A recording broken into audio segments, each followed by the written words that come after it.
Math भाई आशीष में आपका बहुत बहुत स्वागत है। तो कैसे हैं आप लोग? आई होप ही आप लोग बहुत ही अच्छे होंगे और बहुत ही स्वस्थ होंगे। तो पढ़ाई भी ज़बरदस्त हो रही होगी। तो आज का जो हमारा टॉपिक है बच्चों, वो है 10वीं के बोर्ड परीक्षा 2024 मॉडल सेट 1, जो विषय गणित है, जो 31 से 36 नंबर का प्रश्न है, वहाँ तक हम लोग हल करेंगे। तो चलिए हम लोग इसे हल करते हैं और अच्छा से समझते हैं, ताकि परीक्षा में फोड़ के आए। तो चलिए दोस्तों, अगर आप लोग इस चैनल पे नए हैं तो चैनल को सब्सक्राइब कर लीजिए और वीडियो को लाइक कर दीजिए और कमेंट में बताइएगा जो आपको वीडियो कैसा लगा। तो चलिए इसे हल करते हैं। तो पहला प्रश्न है हम लोग का 31 नंबर का, अभाज्य गुणनखंड विधि द्वारा 96 और 404 का अभाज्य गुणनखंड से एचसीएफ और एलसीएम ज्ञात कीजिए। तो चलिए एलसीएम और एचसीएफ ज्ञात करते हैं। तो सबसे पहले बोला 96 और 404, तो पहले हम निकालेंगे 96 का लॉस हो तो क्या 2 से निकल जाएगा, 4 बार में 8 48, 2 से फिर जाएगा 2 4 2 कितना 1 2, 2 से 6 और 2 से चलेगा तो 2 से दे दीजिए और 3, और 3 से अब तो नहीं जाएगा 2 से, तो आप 3 से दे दीजिए, 1 नहीं हो देगा तो चलेगा। तो अब कितना इसका निकालेंगे हम लोग 404 का, तो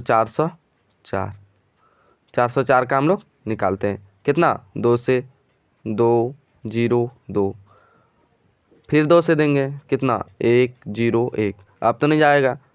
तो चलिए इसको लिखते हैं पहले, 96 बराबर कितना 2 गुने 2 गुने 2 गुने पूरा उतार दे, कितना है 1 2 3 4 5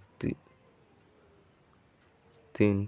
अब 404 का कितना 2 गुने 2 गुने 101। अब एचसीएफ बोला है तो एचसीएफ किसका 96 और 404 का।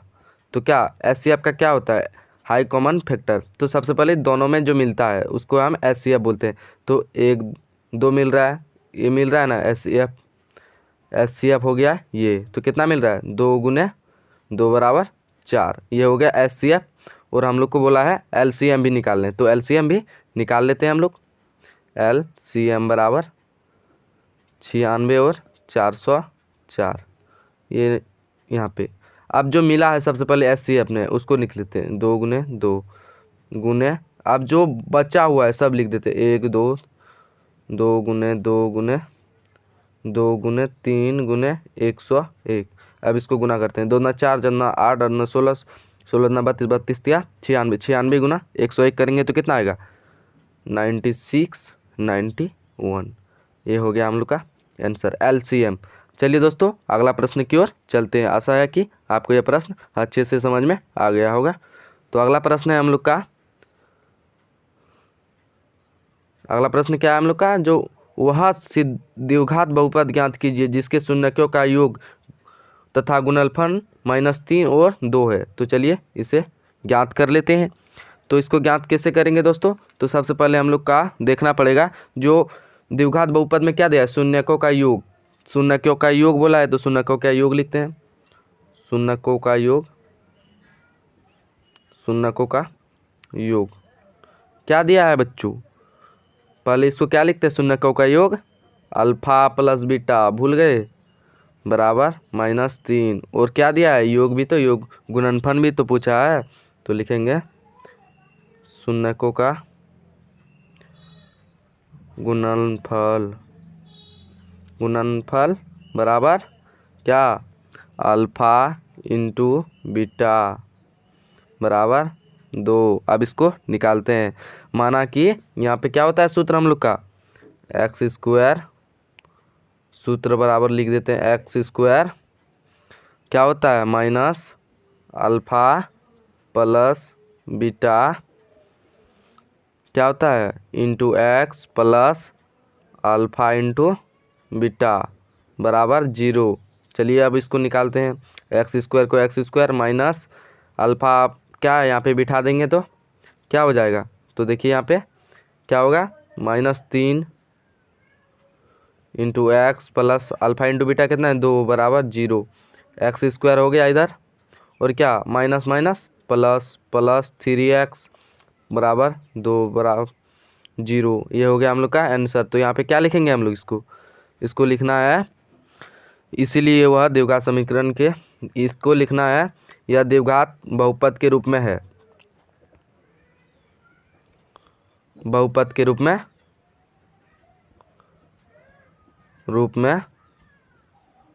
है। तो इसको आंसर लिख देना है। दोस्तों हम लोग का 33वां प्रश्न है, मान लीजिए त्रिभुज ए बी सी और त्रिभुज डी ई एफ है और इसके क्षेत्रफल क्रमशः 64 सेंटीमीटर और 12 सेंटीमीटर है। यदि ई एफ बराबर 15.4 सेंटीमीटर है तो बी सी ज्ञात कीजिए। तो दो त्रिभुज बोला है, तो दो त्रिभुज हम लोग इसको सबसे पहले बना लेते हैं। तो दो त्रिभुज बना लिए हैं, त्रिभुज ए बी सी और त्रिभुज डी ई एफ। तो दोस्तों थोड़ा ध्यान दीजिएगा, छोटा बड़ा बनाया है, मैनेज कर लीजिएगा। तो त्रिभुज ए बी सी और त्रिभुज डी ई एफ, तो पहला का 64 सेंटीमीटर और दूसरा का 121 सेंटीमीटर है। तो चलिए अब इसको हल करते हैं। तो सबसे पहले लिखेंगे दोस्तों यहाँ पे त्रिभुज ए बी सी का क्षेत्रफल बट्टे यहाँ पे क्या हो जाएगा, अभी रुकिए, अभी यहाँ पे त्रिभुज डी ई एफ का क्षेत्रफल। अब देखिए यहाँ पे क्या होगा, त्रिभुज, सबसे पहले यहाँ पे लिख लेते हैं हम लोग, चूंकि त्रिभुज ए बी सी समरूप त्रिभुज डी ई एफ, ये दोनों त्रिभुज समान है ना, सिर्फ इसका जो है क्षेत्रफल अलग अलग है। तो समान है तो क्या लिखेंगे यहाँ पे, दोनों का तो हम लोग लिख सकते हैं ए बी बटे डी ई, इसका होल स्क्वायर बराबर बी सी बटे ई एफ बराबर ए सी बटे डी एफ, इसका भी होल स्क्वायर। अब देखिए दोस्तों हम लोग को निकालने क्या बोला है, निकालने बोला है, क्या निकालने बोला है, इसको सबसे पहले लिखते हैं 64 बटे 121 बराबर, अब निकालने बोला है हम लोग को ई एफ, सबसे पहले ई एफ निकालने बोला है हम लोग को, जो हम लोग का ई एफ दिया हुआ है और बी सी निकालने बोला है। तो बी सी इसमें है, तीनों में से देखना पड़ेगा बी सी कौन सा है। तो हम लोग लिख लेते हैं बी सी बटे ई एफ, क्या हो जाएगा 64 बटे 121 बराबर बी सी बटे क्या हो जाएगा ई एफ का कितना है 15.4।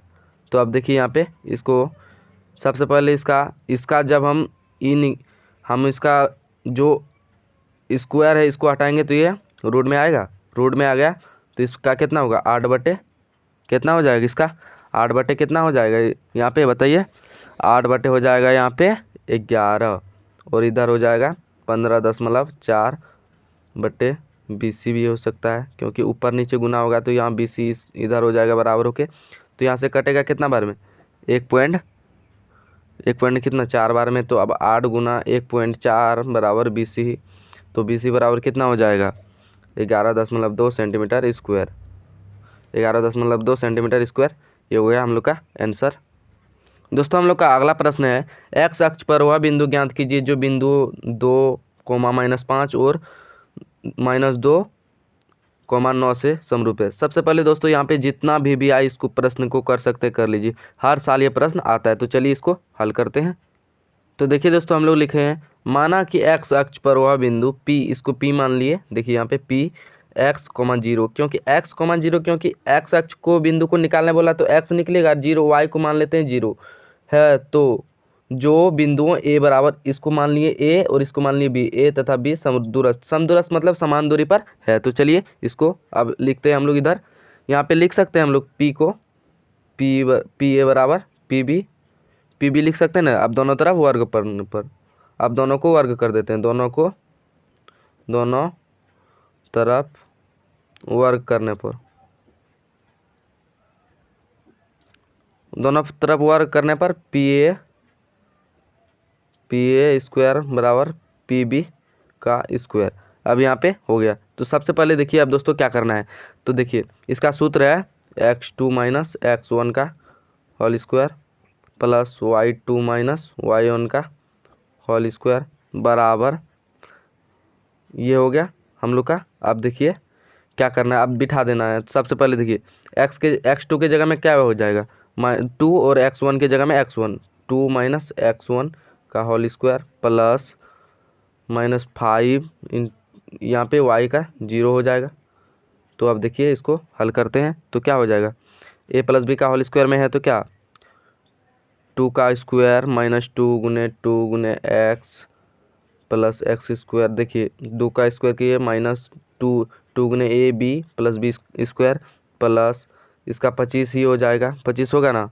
अब देखिए यहाँ पे y का जो था इधर हो जाएगा तो y का क्या हो जाएगा, यहाँ पे देखिए y का जो निकला है हम लोग का, सबसे पहले देखिए y का जो अब दूसरा निकालेंगे हम लोग का, a का निकालेंगे तो अब दूसरा का क्या हो जाएगा 2 का माइनस 2x का होल स्क्वायर प्लस 9 0 का होल स्क्वायर। अब यहाँ पे बराबर देंगे तो क्या हो जाएगा 2 का स्क्वायर 2 दूना 4 हो जाएगा, माइनस माइनस प्लस हो जाएगा, माइनस 2 गुने एक्स का x square plus x square plus क्या हो जाएगा 9 नाम 81। देखिए यहाँ पे 9 नाम 81 हो गया। तो अब इसको हल करते हैं, क्या कैसे हल होगा चलिए देखते हैं। इसको पहले 4 x plus x square 4 x plus x square plus 25 बराबर 4 plus 4x plus x square plus 81। अब देखिए तो पहले कोई कटेगा क्या, सबसे पहले देखिए इधर इसको 4 इधर लाएंगे तो माइनस में कट जाएगा, एक्स स्क्वायर इधर कट जाएगा। अब देखिए ये 4 इधर तो नहीं कटेगा क्योंकि ये इधर आएंगे तो माइनस में, माइनस 4x क्या हो जाएगा बराबर 81 माइनस 25। तो चलिए तो हम लोग लिखेंगे यहाँ पे, अब तो हम लोग को लिखना है यहाँ पे, अब यहाँ पे लिखना है 8x माइनस 8x बराबर कितना हो जाएगा 81 में 25 जाएगा तो 56 तो x बराबर क्या हो जाएगा 56 बटे माइनस 8 तो x बराबर कितना हो जाएगा -7 तो x बराबर -7। तो हम लोग को क्या था वह बिंदु क्या हो जाएगा x, p को माने थे x, 0 तो क्या हो जाएगा यहाँ पे p बराबर -7, 0। ये हो गया हम लोग का आंसर। तो चलिए अगला प्रश्न की ओर चलते हैं। ये काफ़ी छोटा प्रश्न है।